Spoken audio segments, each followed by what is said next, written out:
Barack Obama's 26-year-old Nepo baby daughter, Malia, is trying to make her name for herself as an independent filmmaker.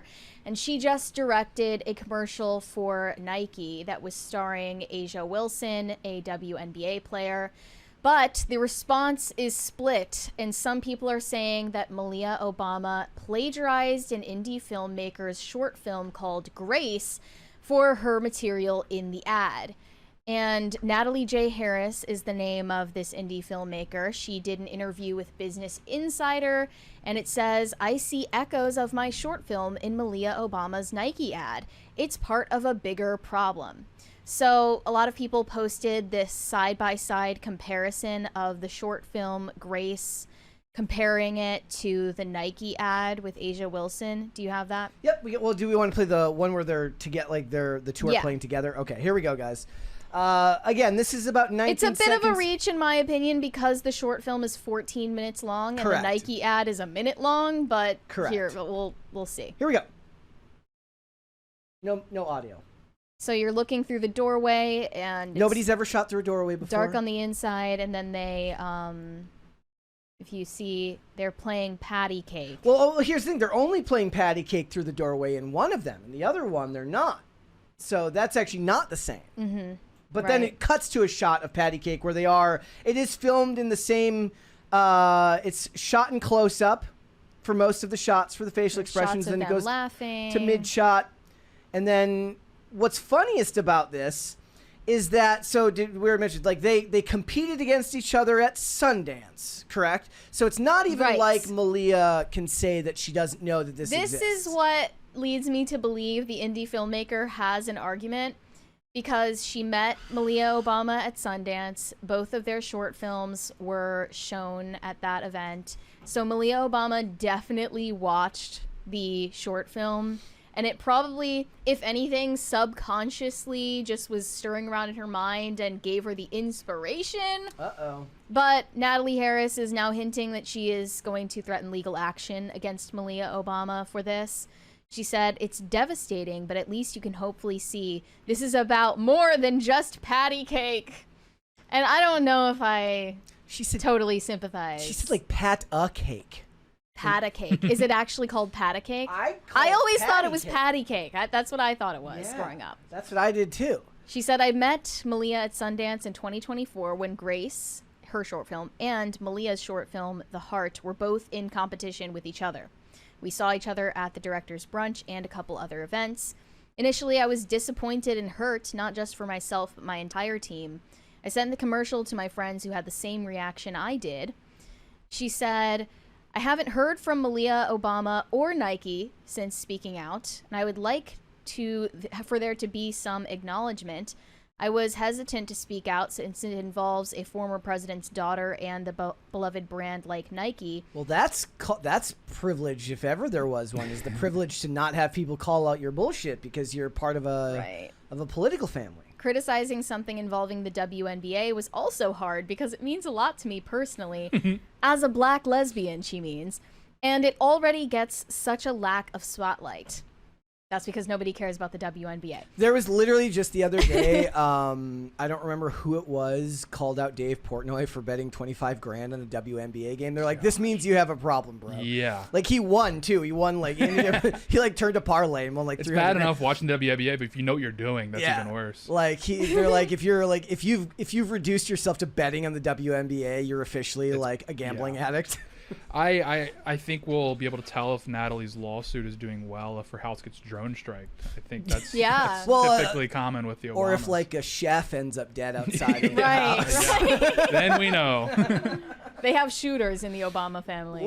Just kidding. I really enjoy seeing filmmakers beef because it's like it reminds me of like two kind of losers in school arguing about like computers or something. It's just like fun to watch. You're like, I just hope they both have fun. That's how I feel when like comic book nerds actually argue about the merits of the characters rather than race swaps and stuff like that. Like right now, everybody's been arguing about why in in Batman vs Superman, when the courtroom blows up, why Superman didn't save anyone because he's like he's as fast as the Flash. You can literally say, they're like, why didn't there? Everyone's like arguing about his power set. I'm like, this is nice. It's great. This is giving me old school vibes. I appreciate it. Because it's divorced from the culture war. This no, is no. not. The thing is, it's not. It's still connected to the culture war because it's connected to people's love of like the Zack Snyder movie. So it's still it's quasi connected, but still it's more wholesome than if they're arguing about somebody being race swapped. Well, this situation is a lose-lose in my estimation because both the Nike commercial and the short film are incredibly woke. The description of the short film from Natalie Harris is 16-year-old Grace prepares for her baptism in the 1950s South. When she learns she must repent before the ritual, Grace contemplates her budding romantic feelings toward her best friend Louise. So it's a queer period piece, and Natalie Harris says it affirms that black queer women have always been here. Gay, whatever that in the means. 1950s must have been a hell of a road. That would be wild. And the Nike ad is very behind the times, putting the spotlight on a WNBA player no one cares about and trying to be woke. Like, that's it's not really fitting for the time that we live in. Did Barack ever plagiarize? I feel like I've seen things of like saying Barack plagiarized. A lot of people thought that Melania plagiarized her own speeches based off of Michelle Obama's speeches in the past. But it's probably, you can blame the speechwriters for that. Yeah.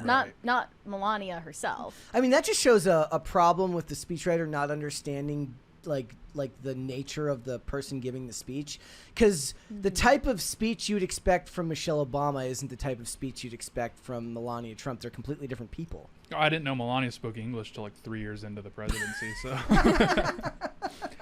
I respect Colin Rugg's grind here, where he sat down and wrote an entire thing about a lesbian Nike ad. That's a big. We were asking before the show. We were like, who is Colin Rugg? Like, I was wondering that. When I think of him, I imagine him. I've never even clicked on his page other than to see like the posts that he make. But he, in my mind, he is like a weird distillation of John Rich and Chad Prather.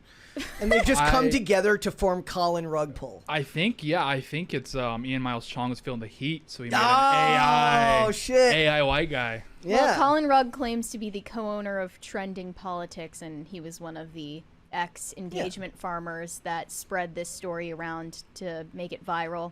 There's also simultaneously a controversy about the new Superman movie plagiarizing Man of Steel. So a lot of this is like, this was going around last weekend. I hope we don't get copyrighted on this, but they just pulled up how a bunch of the shots in James Gunn's Superman echo very closely to shots that were used in Man of Steel, and people are arguing back and forth. Is this plagiarism, or is this simply you're working with the same character, so the type of shot you're going to use is going to be the same? But you can make a decision for yourself here. We'll watch the clip's only 19 seconds here, but again, no audio.